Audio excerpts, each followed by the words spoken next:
Okay, I'm starting to find out that this program, iTunes, does not like it when you switch from mic to headphones or whatever. There we go. Okay, well now that I wasted 30 seconds of your lives, ha ha ha ha ha. Let me do this first. Your soundtrack for today, besides me, of course, is Odin's Fear, Leifhasrir? Leifhasrir? Forgive me. If I can figure out how to use this. Alright, so, I'm going to be telling another story today. Not too long of a stream.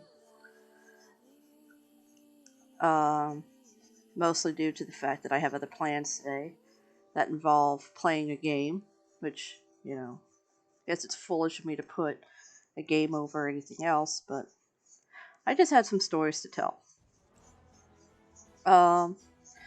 So, as you might have known from my previous streams, I've worked at Walt Disney World Resort. I was a busser for the Pecos Bill Cafe, and then I was cross-deployed to the park greeter position in Magic Kingdom. And I have several stories to tell. I've already told the story of the Hurricane Wilma that passed through. I've told the story of how I nearly got kicked out or got in trouble with my roommate in, over a misunderstanding. So, I'm going to pretext this story, and it's a little TMI, but, I don't care. How many people watch these? Maybe 5, 10? I don't know how I got so many subscribers. I'm guessing it's just the wrestling stuff.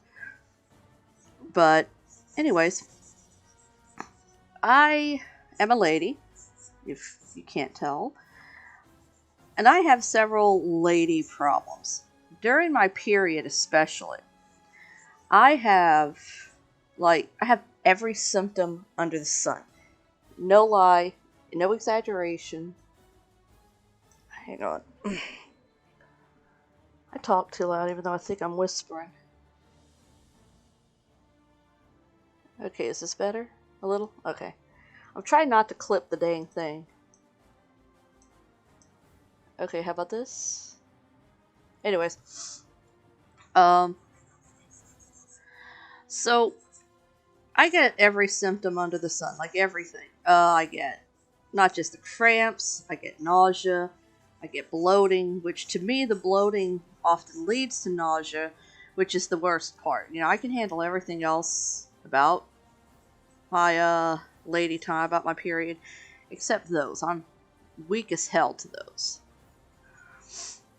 And, some periods are worse than others. I was told that, that's because it's cycling from one ovary to the other, blah, blah, blah. And I'm like, I don't think that's how it works, but okay. I don't care how it works, so why? I hate it.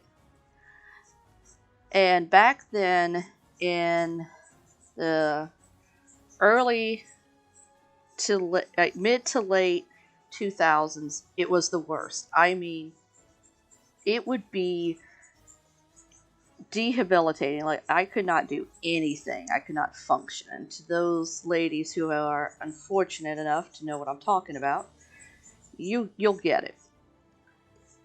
But, at Disney, you kind of, if you have a shift, you kind of have to do it. And you get so many, not time off, but you get, they have a system.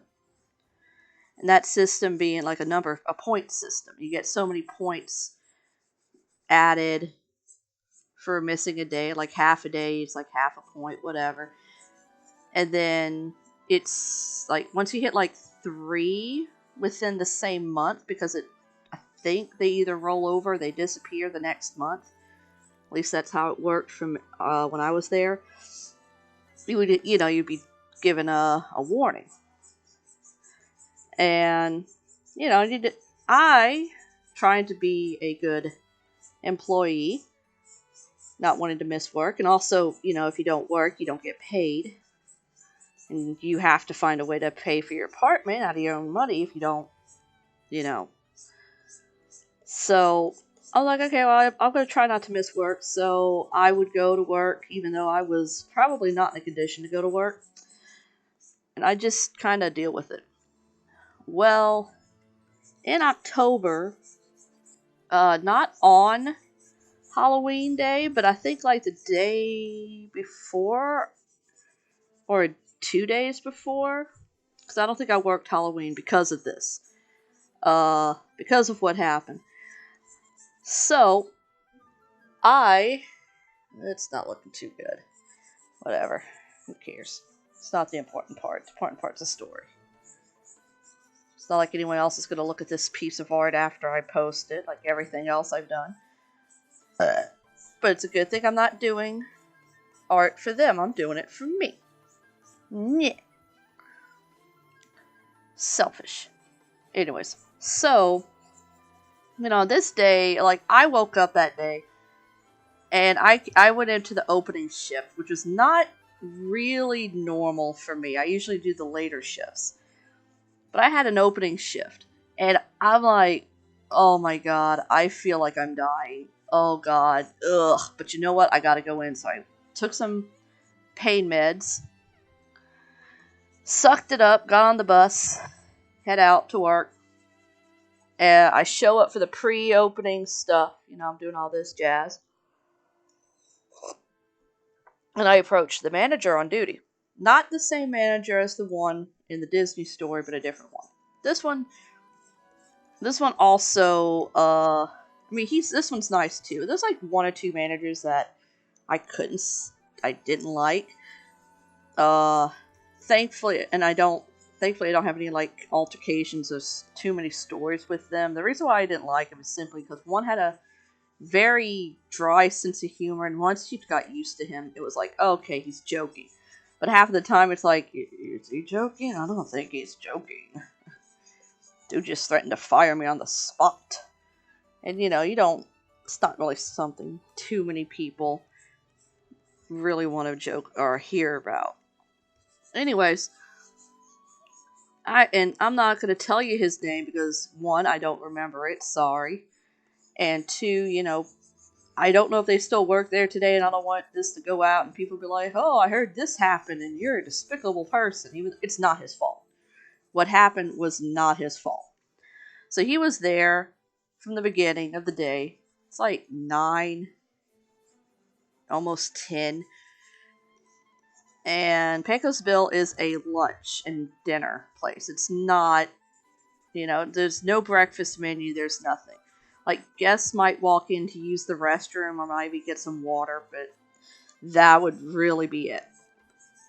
And I think this was one of those days where the park stayed open later, but did not have the extra magic hours in the morning. So, so I'm there and I approach him and I said, okay, just so you know, sir, I have an 8-hour shift today, right?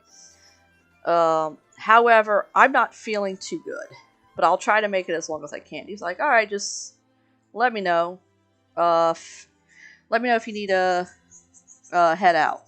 I'm like, okay. I mean, yeah, he couldn't not let me, he couldn't do anything about the points, but he was like, look, I'll help you out here. I must have either looked sick or he was a very trusting guy and was like, look, or maybe he didn't feel too good either and was just like, okay, what? Anyways, I didn't tell him why I wasn't feeling good, of course, but because none of his business. So anyways, as the day progresses, and I'm not doing too good, but I'm toughing it out. I make it to about halfway through my shift because he asked me, could you try to make it halfway? And I'm like, I will do my absolute best to make sure I make it halfway to my shift. So About halfway through my shift, I'm like, okay, I've done this much. I can't do no more. I need to go home. I'm on my third or fourth pad. I have one pad left, and the nausea's starting to kick in, the bloating and all that starting to kick in. So I'm like, okay. So I approach him like, sir, can I go home? And he's like, I'm sorry to tell you this, but someone called in. I'm gonna need you to stay for at least this time. And it was like another hour, 2 hours until that person from that shift came in. And I'm like, okay, I think I can handle that. And by then, the pain pills that I brought from home, uh, they, I obviously they ran out, but I ran out of supplies. So I was like, okay, do we have anything? Do we have anything for? Oh, okay. Sorry, my tablet just, I guess, recalibrated or some shit. It was like, oh, I'm gonna shut off. No warning, just gonna do it. Don't mind me. So I'm like, hey, do we have anything that I could take? Maybe they'll last me longer. And he's like, yeah, sure, okay, here. And so he brought me to where the first aid station was, and it was these, it was like really, it was low grade, I can tell you that much. It was low grade Tylenol. And I'm like, okay, I mean, I don't know if it'll work, but let's give it a good old try. Good old college try. So I take some pills, and it's like, oh, okay, after a while, they kind of kick in, and I'm like, it doesn't do anything for the bloating, but it does help with the cramps. So I'm like, okay, well, I mean, this isn't ideal, but I can do this. So another 2 hours or so pass, and I'm like, and he approaches me, and he's like, hey, I know I asked you to stay another 2 hours, but can you stay your full shift because that person called in? And I'm like, damn, okay, sure. So, and I managed through. And then eventually, I know my 8 hours is up. I'm supposed to go home. I'm going to the station, and I kind of knew what happened before. I kind of knew what happened before he told me, but I was just, kind of anticipating. And he was like, "Yeah, guess what?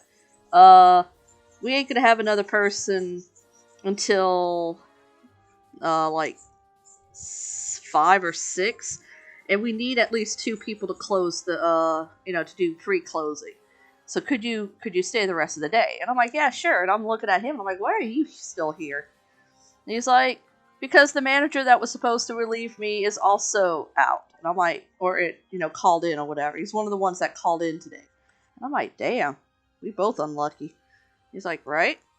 So I throughout the day, and now at the time, they might have changed this since then, and I really hope they did.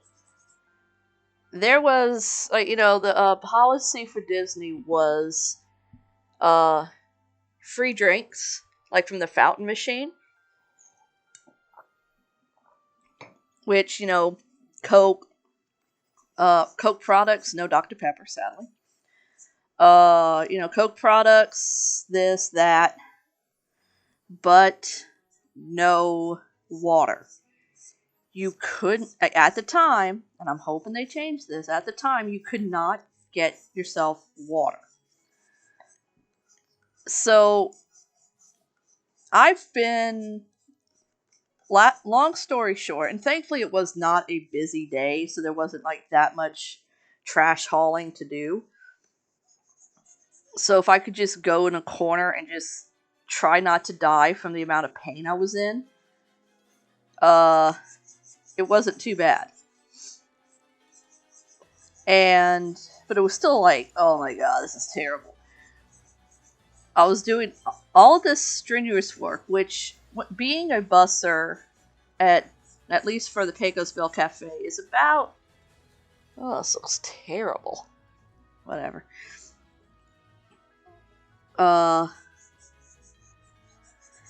It's, you haul trash, you replace trash cans, you keep, clean tables. If a guest asks you to do anything extra, that's within your, not like, whatever, but like, within your power. Like if they say, hey, as I said, hey, I don't know where this is, could you help me out? Be like, yeah, I can do that. But if they're like, hey, could you accompany me to this place? And you're like, no, I cannot do that, but I can get you someone that can. And the reason why is because, I have this uniform on and you're not to cross the streams. So, so it wasn't too busy until I got to closing. Closing, there's two positions when you're closing a place at Disney. Sorry, I'm drinking coffee as well. That is closer and pre-closer. If you had to pick one for, it's like, oh, which one's, someone asks me, which one's more strenuous? Which one's worse? I say pre-closing. Because pre-closing means you have to clear out the evac room. Oh, what's the evac room? Ho, that is a story I will tell you very soon.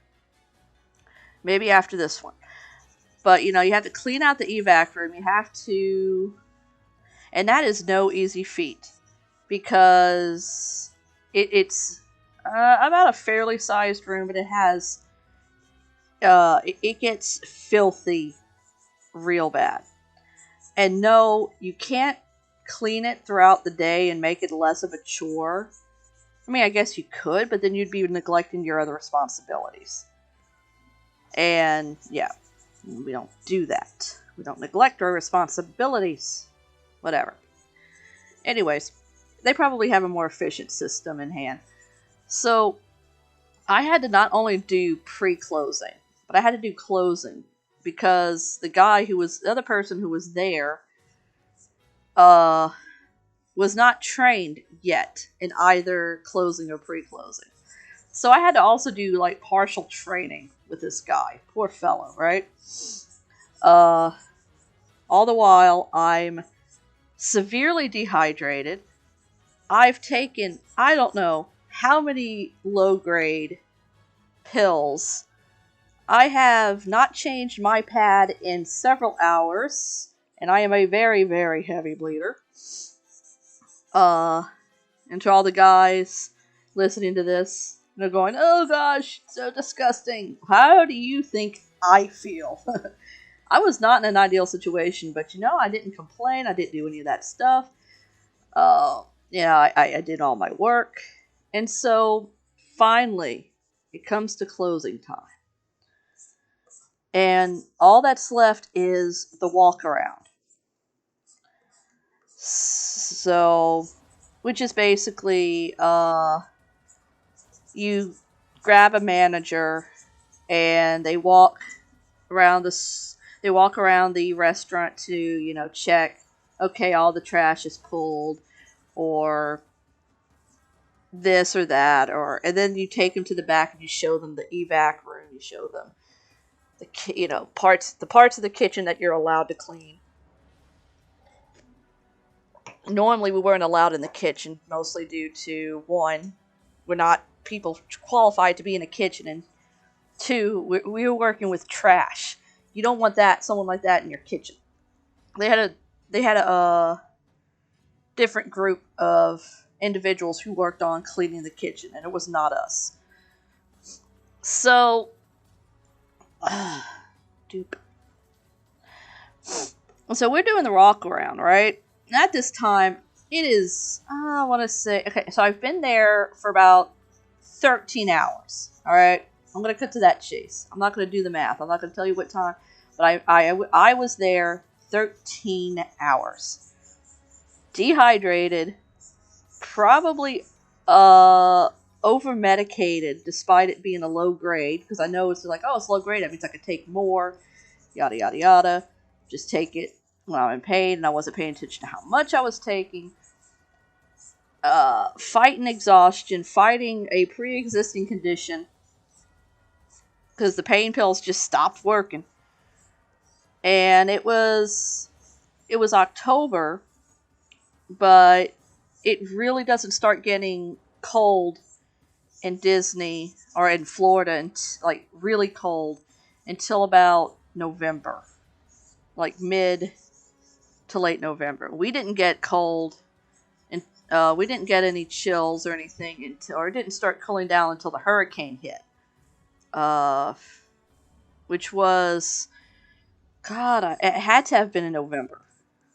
It was a very active year, alright? 2005 was like one of the worst when it came to hurricanes. Because that is not normal to have hurricanes going on. I think there were hurricanes going on until like January. Because they started, I know they finished the alphabet and they were going into Greek letters at that point. Anyways, not the point. So yeah, so I'm like, okay, and this guy was, same manager from the beginning of the shift. So he knows I'm not feeling well. He knows what I've been through. And he is like, look, let's just do this walkthrough. Then we can close shop. We can go home. We can come back tomorrow, hopefully well rested and everything. And I'm like, yeah, great. Because I had another shift the next day. And I'm like, ugh. So we get to the walkthrough. It is not cold at all, despite it being somewhere between 10 and 11 at night. It is not cold at all. It is still hot. It's not blistering, but still bad. And not too much better since the AVAC room has absolutely no ventilation system or whatever. So we're doing the walkthrough. We get past the evac room, and I felt it coming moments before, but I could not articulate to him what was about to happen. But I was going to faint, and so I pause in my step. Maybe and I'm thinking that my way of thinking was, okay, maybe if I stop, he'll catch me or whatever. Anyways, I come to moments later, and I have, and I was standing. I don't remember falling. I don't remember I don't think I've hit the ground. But someone caught me, and it happened to be the chef, the head chef, who knew every European language under the sun. This guy, I know his name. His name was Francois. And he was an older gentleman. Maybe, I don't know, probably in his late 50s, early 60s. From some part of Africa. I can't remember what part of Africa. But he knew every language under the sun. Next thing I know, he is sitting me down on a bench, taking my shoes off, and the manager is looking over from where he is, and he's like, "Are you okay?" And I'm like, I don't know. I'm not feeling too good. So, we didn't. They went and got me some actual water, not Coke, which is what I've been guzzling down all the day. They got me actual water, and they were like, "Okay, do we need to send you to first aid? Do we need to have someone coming down here?" And I'm like, "No, just give me water and let me sit for a bit." He's like, "Okay, sure." So he's like, "You sit down. I know the closing procedures. I know what to look for." And at that point, I had a reputation of being, I knew how to close, or I knew how to do the closing procedures. I knew, and they knew I wasn't a slacker. I was not a slacker. So they were like, "Okay, I'm going to finish the walkthrough. Francois here's going to, not check me out, obviously, but, he's going to keep an eye on me. And, just sit tight. I got this." And I'm like, okay. Finally, though, so he's finished, and we still have, like, one or two things we need to do, which is close shop. And, which is, like, another hour-long affair. Because we got to make sure there's no guest in the place, or we got to, if a guest comes by as they're leaving, and if there's already guests inside, we can't, obviously we can't kick them out. We gotta wait. And there were a few guests still in the restaurant, but he was like, yeah, I spoke with upper management or whatever, whoever. So whoever was above him, and they said, you're going home. We're going to send you home. And don't worry about calling in tomorrow because... don't worry about calling in tomorrow because you're already...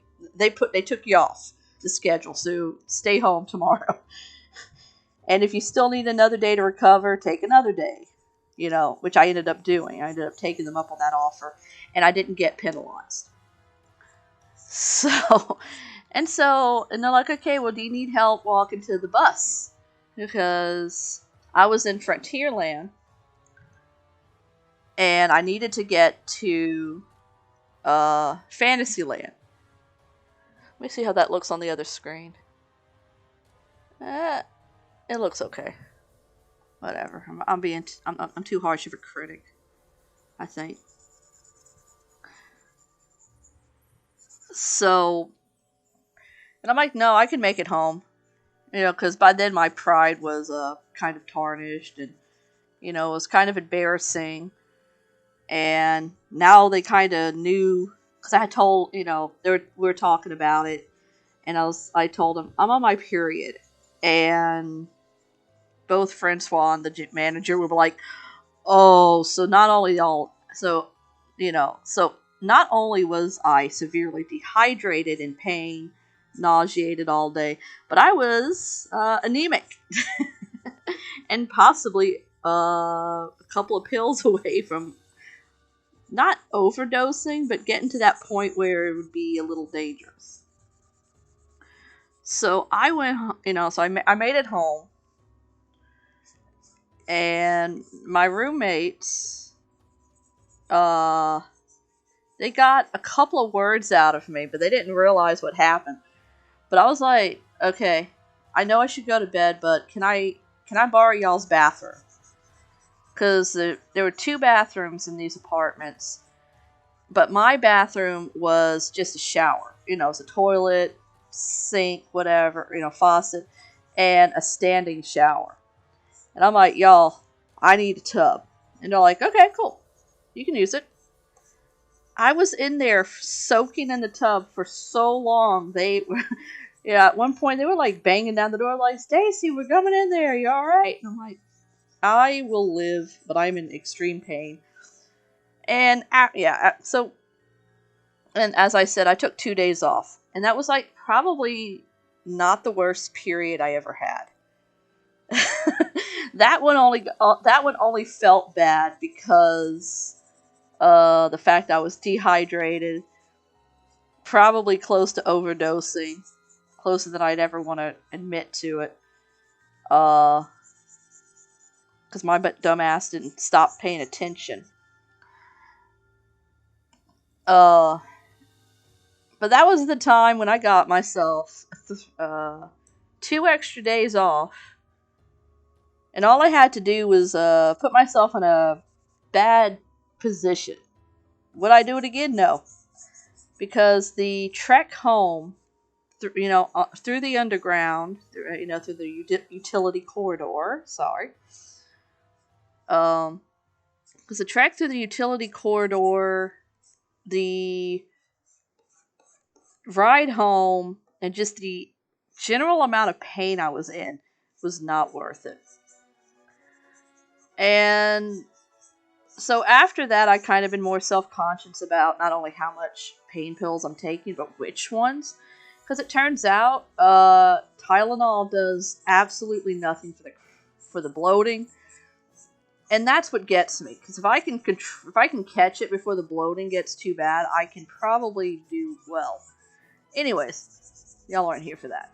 Y'all aren't here for that kind of shit. Y'all probably sitting there going, please shut up, please shut up, please shut up. And it wasn't... Yeah, I had to have worked Halloween, because this is what happened on Halloween. So this must have been like 3 days before Halloween. So, either on Halloween or the day before Halloween, or something, had had the closing shift. I was heading home with a fellow cast member, and we turned a corner. Because now I'm about to tell y'all stories about the utility corridor and how fun it was, how interesting it was. And we turned a corner, and all of a sudden, this Tigger obviously guy in a Tigger costume, pops up from behind the corner. Obviously meant to scare us. And in his hand is Winnie the Pooh's head. Like dismembered head or whatever. Decapitated head. And of course, both of us kind of give this little screech like, ah, because we weren't expecting it. How does that look? That looks terrible. I need to stop asking how things look and then replying because I already know what it looks like. It looks terrible. So, and he starts making cutthroat gestures at us as we walk. At that point, we were laughing, obviously. Who wouldn't laugh at this? This was hilarious. Well, it was to me, anyways. But there was also another reason why it was hilarious. Not just, guy walking around with Winnie the Pooh's head during Halloween and it's making cutthroat gestures. That in itself is hilarious. No, I was laughing and I couldn't do anything about it or explain to the person I was walking with why until later, till I got on the bus. Because I was laughing too hard, and two, Anyway, so I'm like, hang on, I gotta call my mom first before I explain this to you. And she's like, okay. So I call my mom while I'm on the bus, still giggling like a little bitch. And she's like, hey, what's going on? What's up? And I'm like, I've witnessed something that no one should ever have to see. And she's like, what? And I'm like, they killed Winnie the Pooh. And she got it. She got what I was talking about. Because my mom, she watched Red Dwarf. And if you don't know what that is, that was a TV series on the BBC. And it's a comedy. A little space opera comedy. And there was an episode where these important people from the Wax Museum came to life. And they had a scene where they executed Winnie the Pooh. But you didn't know it was Winnie the Pooh. But, they had characters like Alexander the Great. They had Napoleon Bonaparte. Like, all these important people to history. So as the main characters are locked up, Lister is looking out the window and you hear this thing happening through his point of view. He's explaining what he's seeing to the others. And they're like, they have him tied up. They're asking if he has any final requests. And I think they offered him a cigar, but he refused it. And then you hear gunshots. And Lister's just like absolutely appalled. Like, he's heartbroken. You could tell that whoever was just murdered or whoever was just executed was someone very important. Or someone profound and big. And then finally, they're like, he reveals it was Winnie the Pooh. And that's how he's in. It's like, I witnessed someone no man should ever have to see. They killed Winnie the Pooh. And so my mom, and then I explained, that it was a cast member walking around with Pooh's head, making cutthroat gestures, being a goof, and she obviously she loved it. But I had to sit there and remember that line because I remember watching that show. I remember watching that episode and just being so enthralled with Lister's acting, and then it was like, and then they did got to the punchline, and it was just like. Oh no, Winnie the Pooh! They killed him! Oh no! Great historical figure. And they executed him because I think he refused to partake in the uprising or whatever it was on that episode. I'm like, I need to watch that show again. So anyways, so yeah, so that was one of many. The next story I'm about to tell you will kind of ruin the magic, I suppose, for some. Oh, wow. Just realizing how bad of a job I did on this. So, once again, walking with a cast member, and we're passing by this station. And along the way from the entrance to the utility corridor from the back of Fantasyland to... Oh wait, I forgot. There's another part of that story. Okay, so back to the Winnie the Pooh being beheaded and shit. So, when you take the bus to go to and from Fantasyland to the cast member parking lot or whatever, you also stop by Toontown Fair, and so we'd see a lot of the characters on the bus, and so we came across, and there was like two guys I knew of that one of them constantly switching back from being Goofy to Tigger because they always require someone to be tall, and and so I'm like, I saw this guy out of costume, and it's like, holy shit, are you like Yao Ming size? Jesus. So I saw him often, and I didn't know that was him in the suit, but I had to ask him, hey, Halloween night or the night before Halloween. He's like, yeah. He's sitting there on the bus, costume on, but the head is off while he still has a chance. And I'm like, okay, Halloween night, were you the one who was... And before I could even finish his sentence, he beamed, smiling. He's like, yeah, that was me. And I knew y'all were coming because I heard y'all chatting up. And I was like, oh, I'm going to spook him. So I just grabbed my coworker's head and just jumped. And it was like, oh my god, that's awesome. He's like, thank you, I really needed that laugh. And then I explained to him on that short trip that I told my mom about it too. And he was like, oh man, I remember that show.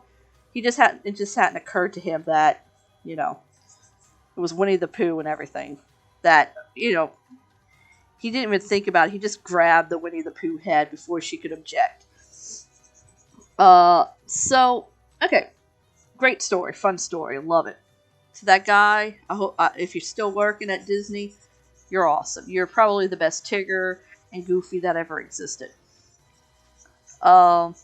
So coworker and I, on a different date, and this is much earlier than this date, we were heading back from Pecos Bill Cafe. And along the way from Fantasyland to the other parts of the park, there are several stations, like costume stations. There's like one major one, and then there's one, like a couple of them along the way, just so that if they need a character to show up at a certain part, they don't have to, all run to the same area. It's my guess. I don't know. I never played a costume character, and I didn't get to talk to them much. So we passed by one of the stations, and there on the bench, propped up against the wall, is Beast from Beauty and the Beast. And I approach it foolishly, thinking it was an empty costume. And I'm looking dead at its face. I'm looking at it, and I'm like, wow, this is so cool. And she's like, yeah. And I ask aloud, I was like, gee, I wonder how the person sees through it. Because I was looking for the eye holes. And from within the mask, straight to my face, was, we see through the chest. I screamed and jumped back, and we both bolted out without saying anything to the cast member inside, but I could hear him laughing. And that's kind of when I learned just to leave the suits alone. Because I never knew if there was someone in the suit or not. Because that dude was just probably minding his own business. Next thing he knows, there's someone peering at him and poking him. Not physically, but like, because I wasn't going to touch the suits. I wanted to live, thank you very much. They never said anything about it, but I assumed it was a no-touch policy unless you had a business touching the suit. Because, I was like, oh, that must be a lot of money, and I don't want to be responsible for that shit. No, thank you. Oh my god, it looks so bad! Oh. So, that was a fun little one for that occasion.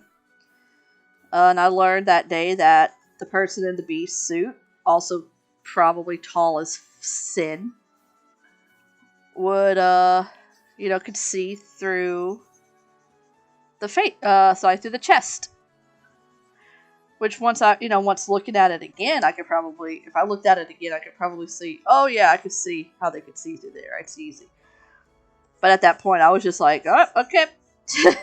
I was given forbidden knowledge that day. And I'm going to pay the price for that knowledge someday. Time to go change my pants, because you scared the shit out of me. So allow me to explain the evac system.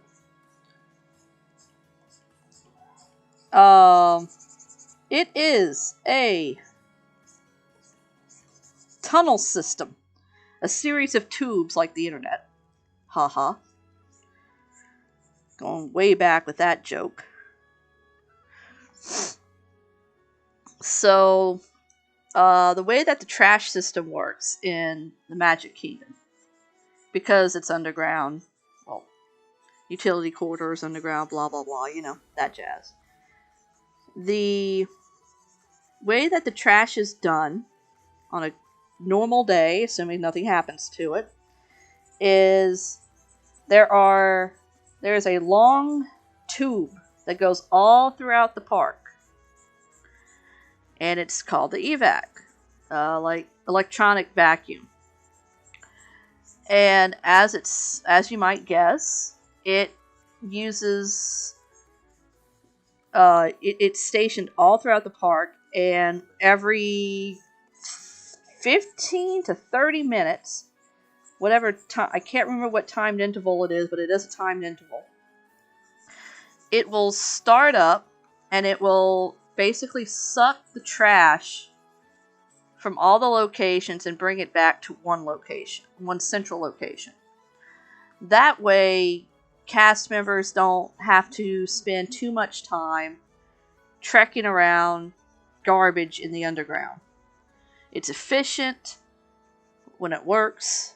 And of the 6 months I was there, it only quote unquote broke down once. So this thing worked pretty good.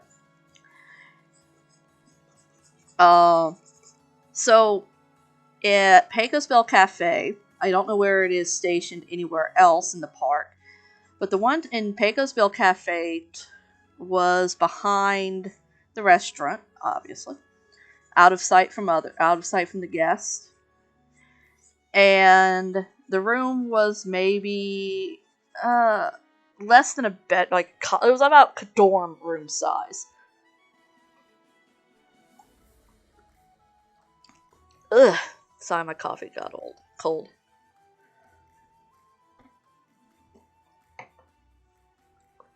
Hang on.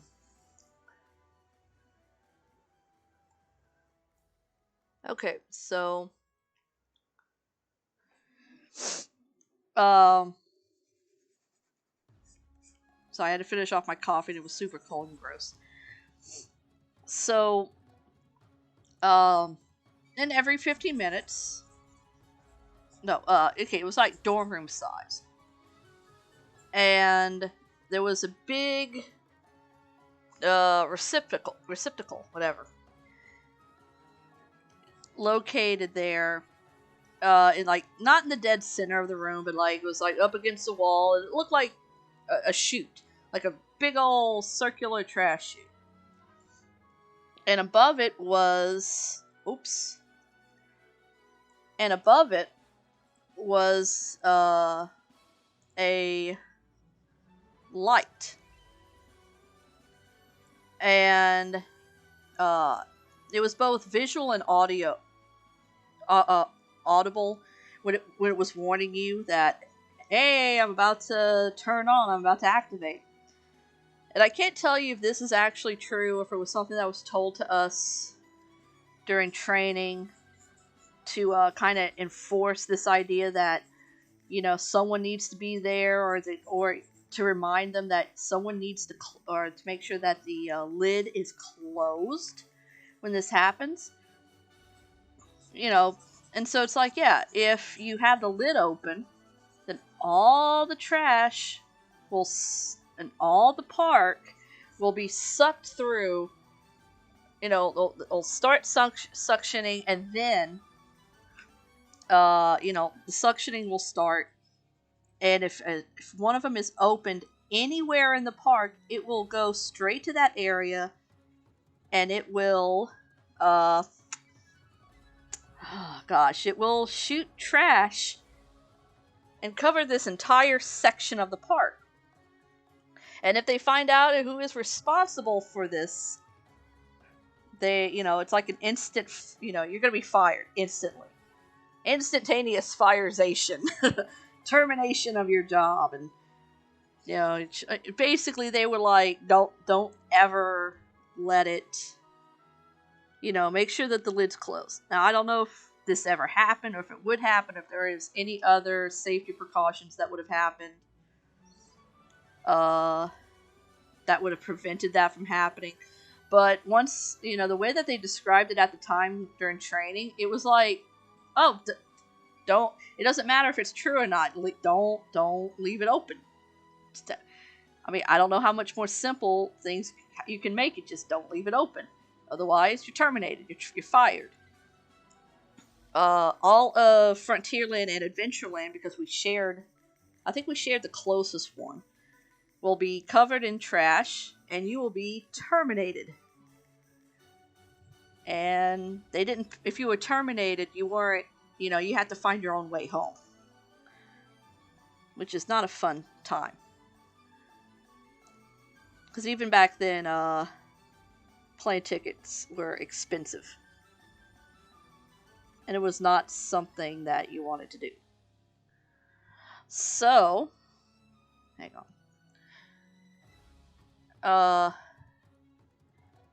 So I remember the first couple of weeks, it just being so stressful because, you know, it's like, okay, first if you're in the room, the light would come on. It would go from off to on, and I think it was a red light. Like one of those blue light special lights that Kmart used to have. Let's see how this looks. Seen better, seen worse. So, and there would be like a buzzer, and that would tell you that you have 15 seconds to ensure that the door is closed. And this thing would happen, not, it wasn't like a timed one, or at least not one that I figured out.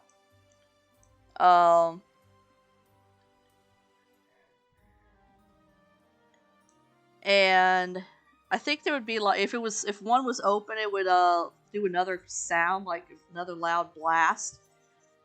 Kind of be like, hey, it's open. I'm about to shoot garbage everywhere. Someone's about to lose their job. You might want to get over here. But it never really got to that point because we were so terrified of what would happen. There was like, oh, there's someone there. So you might see someone, a busser, or a manager. Sometimes it was a manager that would go and check. But it'd be like, okay, every 15 minutes, go back there, check, and all of a sudden you'll see, you know, like a manager like kind of walking around the restaurant. Then the next moment, they'll be bolting out of there, and you're like, oh, gee, I wonder where the fire is. No fire, just a bunch of trash that's about to come and wreak havoc. You don't want that. So, and I can say that it never once happened on my shift. It never once, uh, it was never a time when the AVAC was left open and chaos ensued whenever I was there. Likely because there was an actual safety system in check to prevent it from happening. Hang on. Pardon me. Throat's dry. I'm not used to all this talking. No, I don't got the Rona. And if I do, I'm pretty sure you can't catch it through the screen. You're safe. You're safe! I got that all the way down. I'm pretty sure there was a system in check that would prevent that from happening. But, you know, we all took it very seriously because the thought of Frontierland and Adventureland being encased in garbage, and then, you know, the Disney police coming after you shortly after. It was just like, that warning was enough to kind of put us in our place. Put us in the, okay, this is just not going to happen. We don't have to sit there and go, will this happen if we don't do this? No, it was just, let's not do this. You know, like that episode of Lost where they found that guy in the bunker, and he's like, if I don't press this button at this particular time, something bad will happen. And the guy who had lost his kidneys, or lost one of his kidney in that scam, was like, you know, he was absolutely certain that it was like, oh, this is just a test. Nothing's going to happen if you don't press the button. And they get to that point where, you know, it comes to that point where it's counting down, and it's like, okay, and he was so certain for the whole episode that nothing would happen, but then time came and he pressed the button anyways. And I'm pretty sure, you know, it was kind of like that, you know, because we had some cast members who sat there and it's like, I wonder if I really want to not close the lid and see what happens. But then the time would come and it'd be like, yeah, okay, I'm closing the lid, because they didn't want to be the one to see if it was true. So to any cast member listening to this who's been told or has seen what happens if the lid's open, and if there is an actual safety system in place, and we were just told not a lie, but a fuck it. We were told a lie to make sure that it was closed at all times, that someone was doing their job. You know, just let me know, because it was one of those things like, I'm curious, but I'm not going to test it. I'm curious, but I'm not that curious.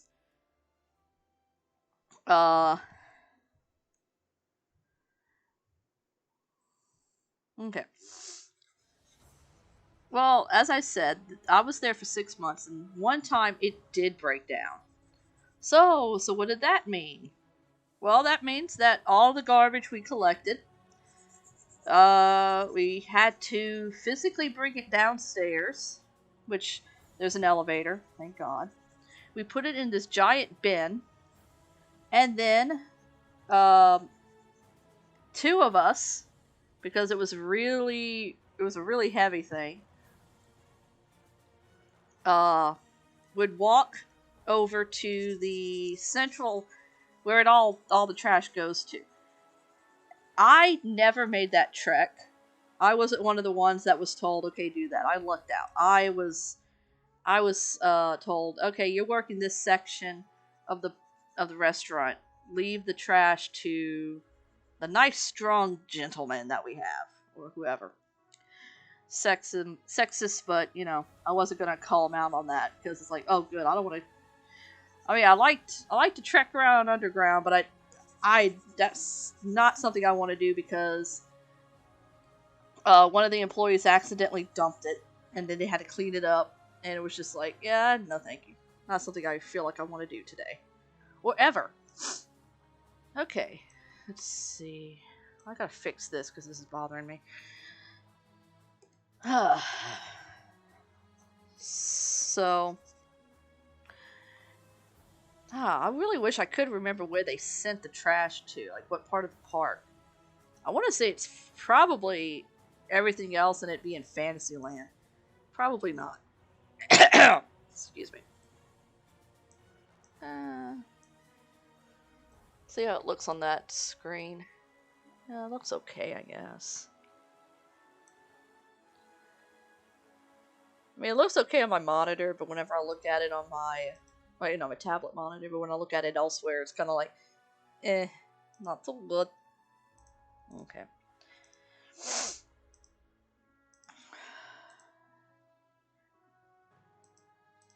Oh, no. So one of my favorite things about working at the park, because I'm about to cut it down, I mean, like, you know, I'm about to end this recording. I would say stream, but it's not a stream. Because as I said, I have plans today. But one of my favorite things about working at Disney was getting to see the parades. And of course, the running gag for parades is a cast member approaches you and asks, "What time is the 3 o'clock parade?" And the test is not only is it a test of your patience, but it's kind of a test of it's a test of your knowledge of the park and everything. Because, or as the guest services, a member of guest relations. Because, okay, the obvious answer, and I will not fault anybody for thinking otherwise or doing whatever, but the obvious answer is you try not to be an asshole while saying 3 o'clock. No. The actual answer is, what time is the 3 o'clock parade at this particular location? It's answering a question without hearing the full question. It's providing an answer without hearing the full question and knowing what the question is. At where I was located at Pecos Bill Cafe, the answer is in fact 3 o'clock. Why? Because that's where the parade starts. The parade starts in Frontierland, in that part of Frontierland at the space between sites, Splash Mountain, and the entrance to Adventureland, and will end at the at the entrance of the park, Main Street, USA, where the cul-de-sac is usually. So the answer to what time is the 3 o'clock parade in that occasion is 3 o'clock.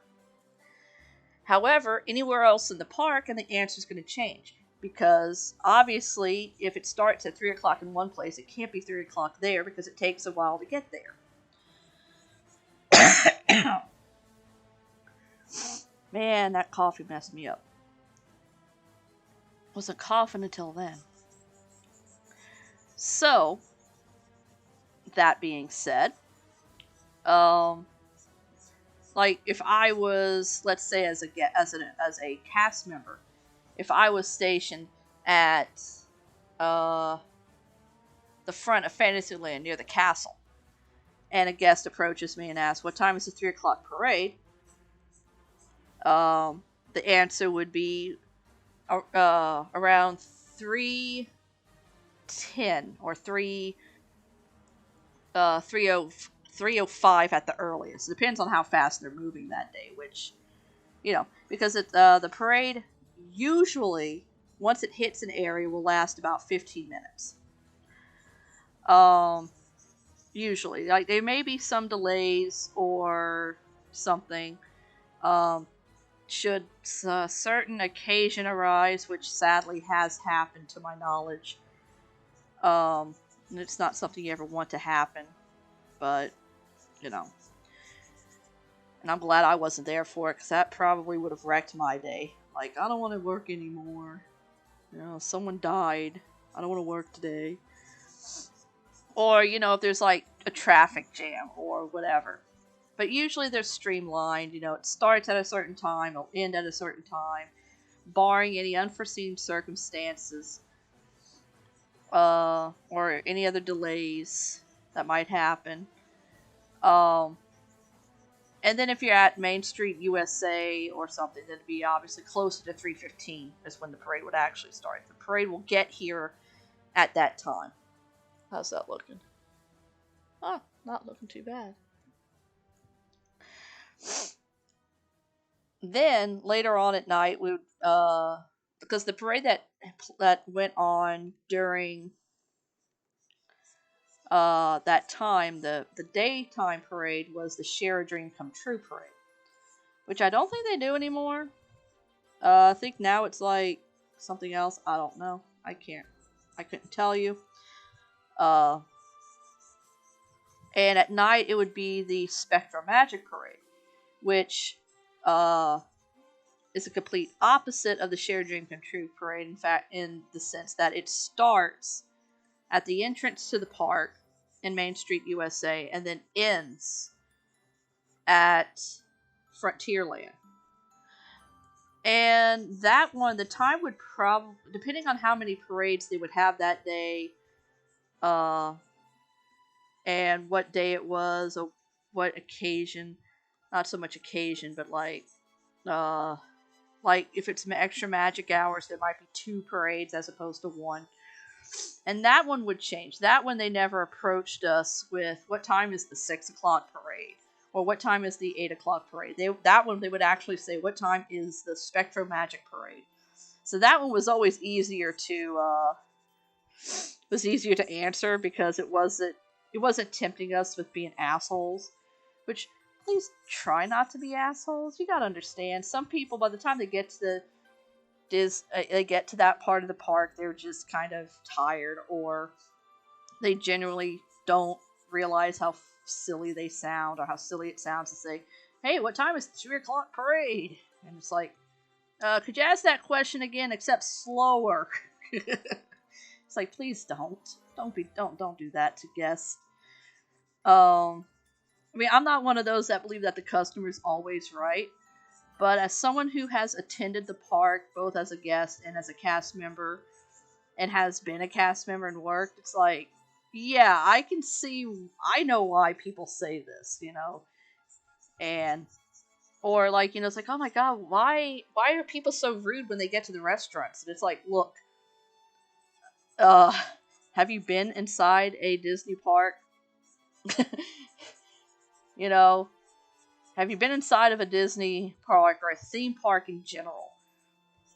Usually by the time, if you get there when the park opens, or whatever, and by the time lunchtime rolls around, you're just kind of like, you're on that verge of being, I'm just done. I'm totally done, because it's nothing like I thought it would be.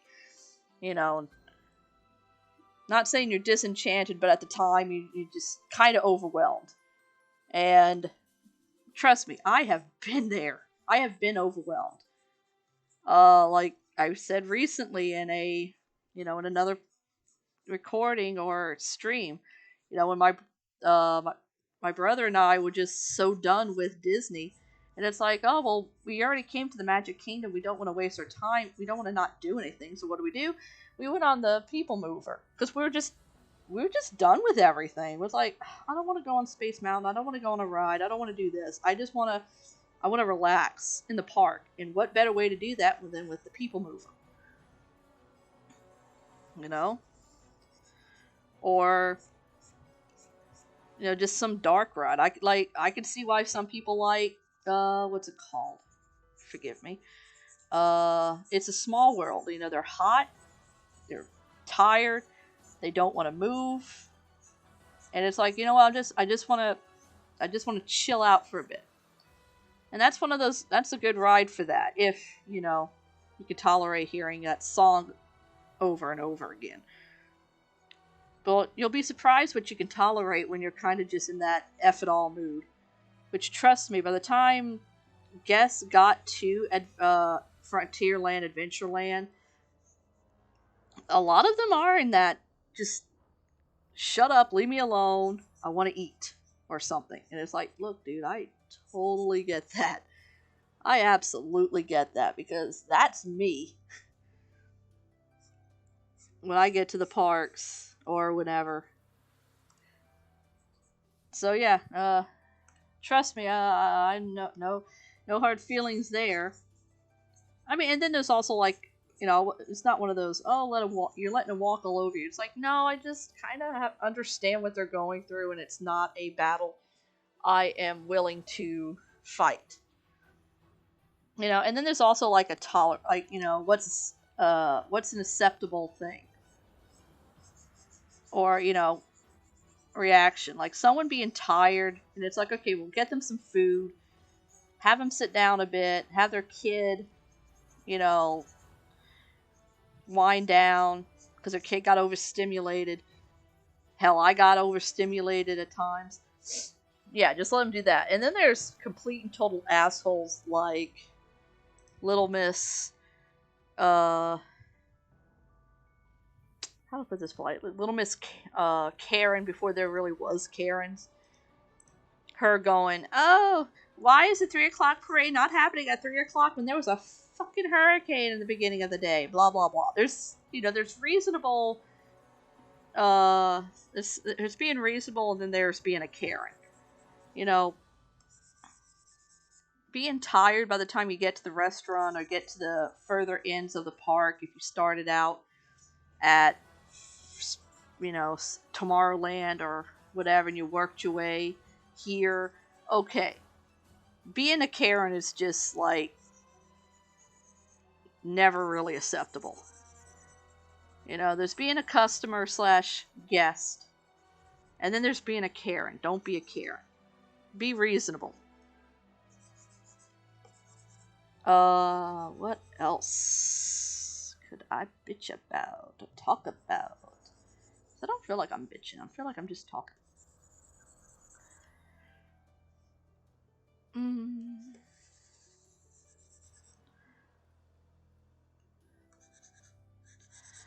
I mean, I will. Okay, I got one. Here's an example of a Karen and how not to be a Karen.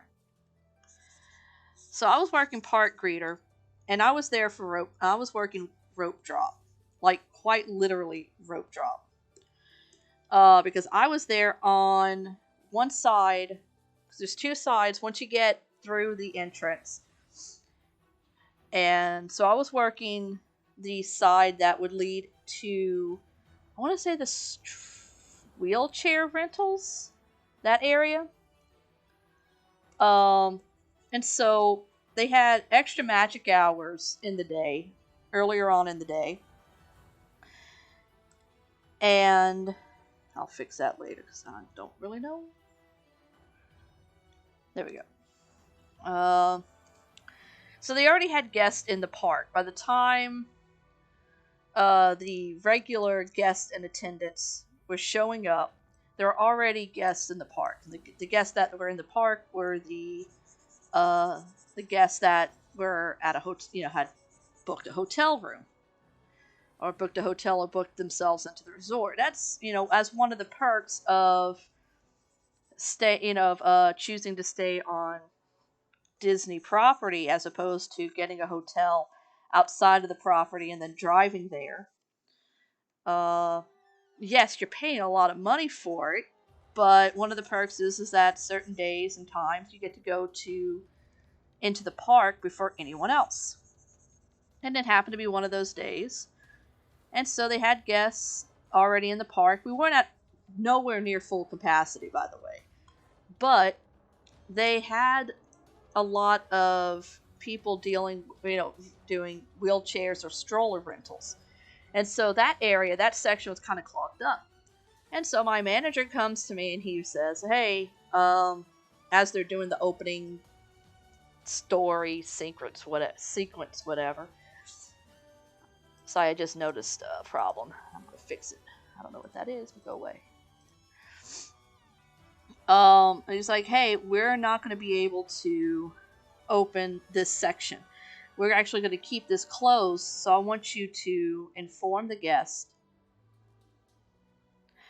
Please inform the guests to, when the rope drops, to make their way to the other side. And I'm like, okay, cool. I mean, not really cool. I didn't say that, but it was just like, all right. And so, being the bearer of bad news, I informed the guests, and most of them heard the manager. Most of them did hear the manager, but I still have to do my job. And so I told them, I apologize, but when the rope drops, we can't open this side due to the congestion happening at the wheelchair rental or stroller rental, because I truly can't remember which side it was. And that, please, when the ropes drop, please make your way to the other end. And most of the guests, there were some people who were kind of upset or annoyed, but, they were like, oh, shit, well, that sucks, whatever, moving on. They knew it wasn't my fault. Well, these two Karens were they were not having it.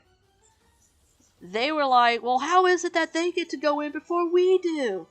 And I explained, it's like, my apologies, but, it's really, there's nothing I can do here, and it's not like I'm choosing to let them in before y'all. And it's like, well, what makes them so much more special than us? And it's like, that has nothing to do with why one side's opening and the other side isn't.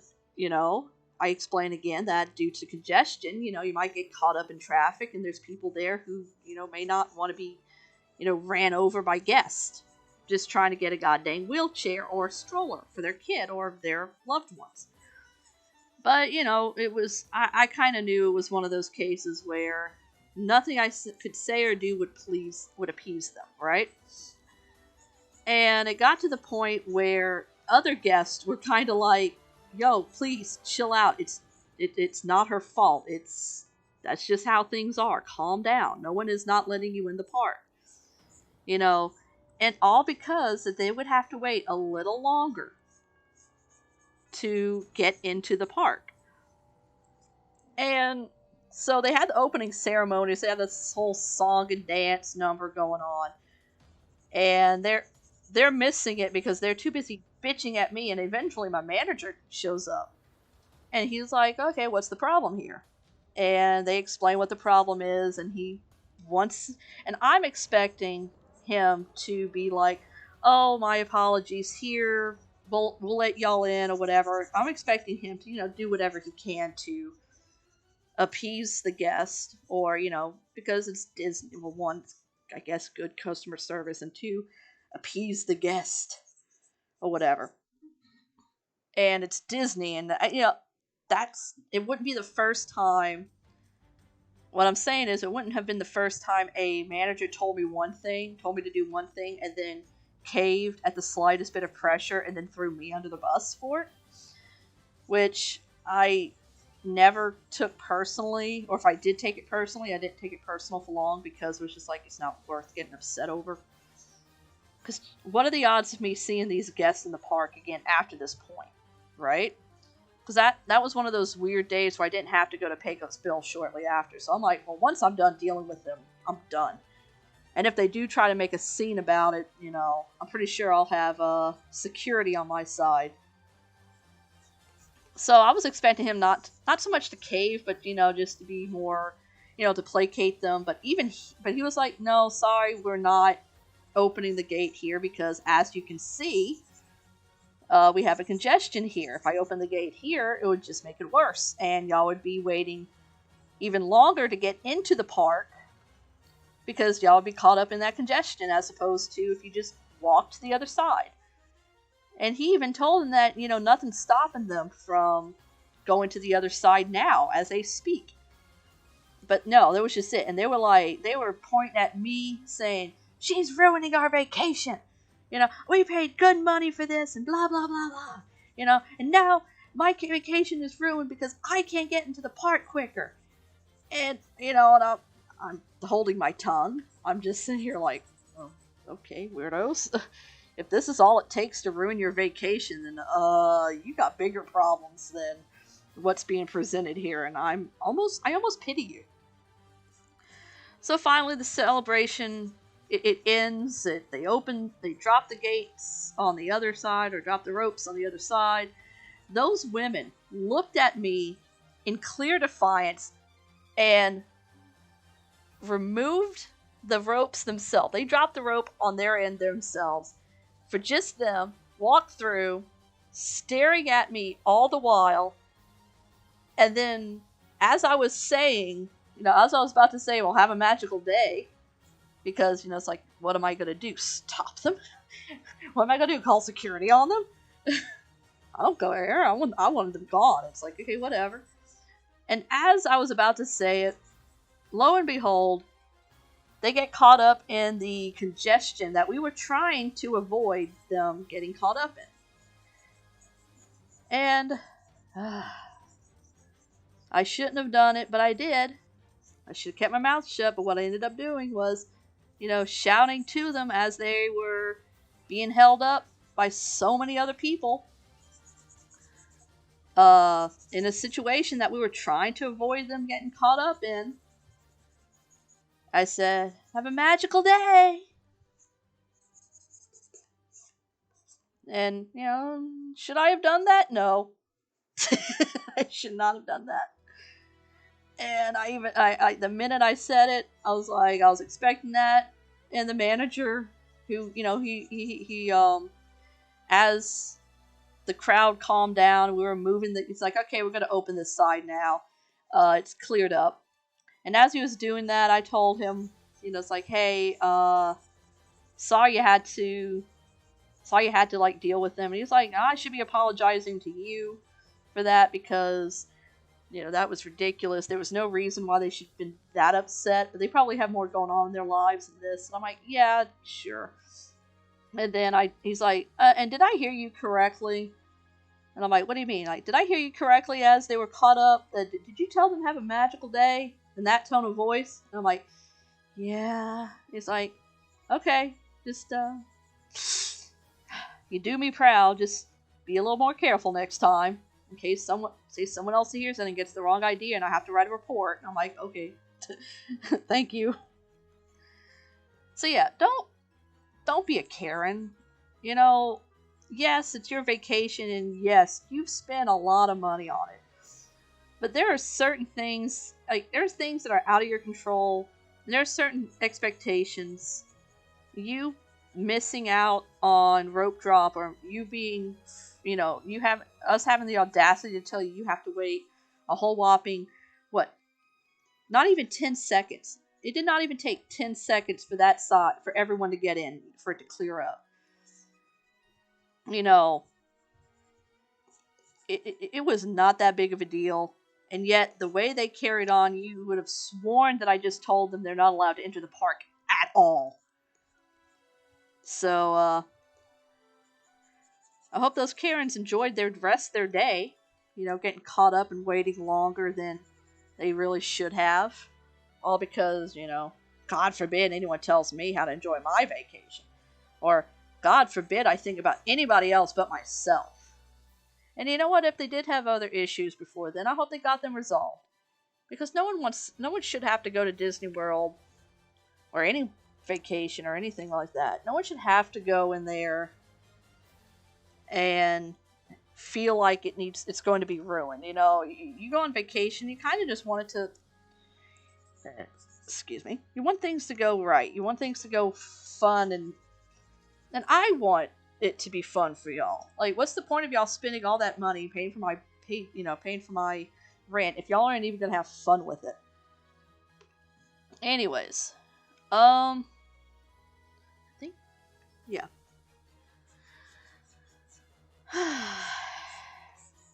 But honestly, I didn't deal with a lot of Karens. And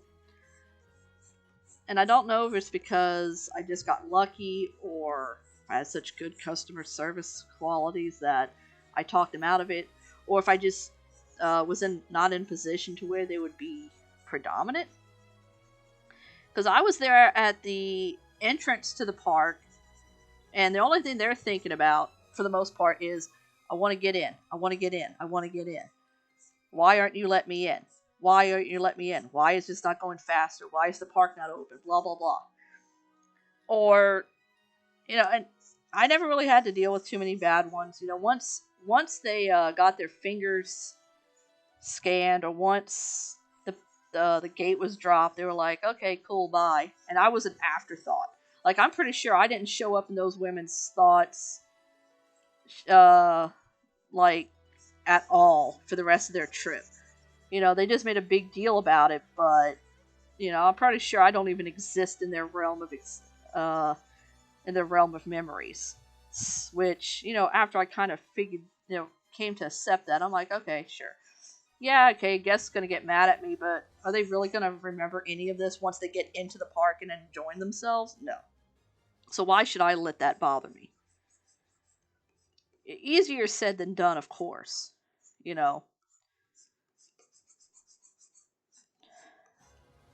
But yeah, for me it was also like, well, what are the odds of me seeing them again? And guess what? If they did see me again, because I had that happen once, where I worked at the front of the park and I had a guest that was like not having a problem because, not making a big fuss or a deal, but like, let's say they got caught up at the turnstiles because the program that we had to scan their fingers was being stupid, or, they had a young kid. I can't remember exactly what happened.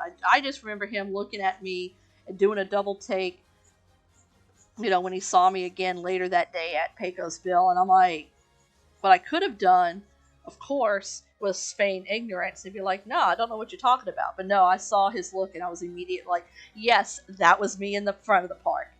Fancy meeting you here. And, and that would be it, Think of all the fun I could have had. That I've been like, oh, no, that's my twin. Which is funny because I have a sister. We're 18 months apart, and everyone's like, oh, they think we're twins, and we're both like, no, we don't even look alike. We don't. We really don't. However, now we just joke around with them. Now it's like, it happens so often that it's like, you know what? We may as well enjoy this. So you all play along. They're like, oh, you twins? We're like, yep. And I'll joke saying, I'm the older one, or whatever. And it's like, yeah, we lying, but it's like, if you're going to be foolish enough to think we're twins and we look nothing alike,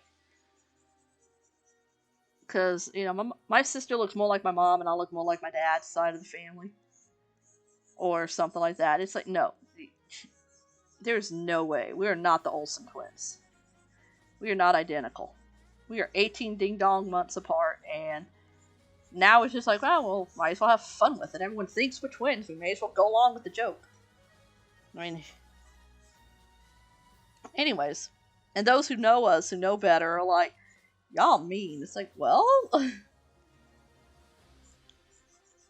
maybe we're tired of people thinking we're twins, when it's sure as hell obvious that we're not. I mean, I know not all twins have to be identical. There's fraternal twins or something like that, and it's like, yeah, but we ain't twins. We're 18 months apart. If we were twins, why are we in different grades? Are you implying that I'm dumber than her? Which, sometimes is true. My sister was the one. Well, no. My sister was always like making high grades and doing whatever. And I made some good grades in my time, but the reason why I didn't stick with it was because not so much of I'm dumb. It's more like I can't be bothered to put in the effort. My sister was like, all A's, all top grades, all distinctions. And I'm like, C's get degrees. It's like, whatever, I'm not, unless there's like a really good incentive for me to go all the way, I'm not going to do it. It's like, oh, it's a matter of pride. I don't care. Screw my pride. But whatever. She does what she needs to. I do what I need to. Yeah, now it's just one of those things. It's like, we are not. And they had, of course, even though my sister went, not the following year, but I think the next fall or something. Both my siblings went to do the program on like almost a year after me or a year after. And of course, there were people who were like, "You look familiar. Didn't you work here last year?" And it's like, "No, that was my sister." It's like, "Oh my God, we really can't be looking that much alike. What's wrong with everyone?" Anyways, yeah, my sister had a much better time than I did. She probably has some fun stories to tell too. She actually got to work some of the rides, which I was jealous of because I either wanted to work a ride or I wanted to work one of the parades. But nope, I was park greeter and busser. I don't mind bussing actually. It's like not that big of an interaction with guests, which is funny because it was always like, well, if you don't like interacting with guests, why did you want to do the work a ride? I'm like, I don't know. It just seems more important or fun or entertaining for the day than saying, yeah, I let people into a park, or yeah, I cleaned up trash, you know.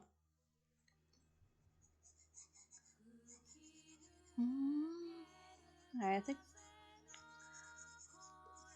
I think I've hit my limit here. I've talked for like what, an hour? Oh yeah, an hour. Well, it's the start. It is not done yet though. I got so much work to do with this. But that's it for my story time. Yep. Okay. It just looked like I hadn't fixed that. So thanks for attending. Um, if you want to hear more, let me know. Probably going to tell more anyways, regardless of feedback. Uh, and everybody have a good day. Remember, it's one thing to be a customer/guest and have expectations met, and then there's being a Karen. Don't be a Karen. Never be a Karen. And to those who are named Karen who aren't Karens, I am so sorry that y'all have to bear this burden. And one day I'm hoping that y'all can take back the name. And I'm rooting for y'all, the non-Karen Karens. Alright, everybody have a good day.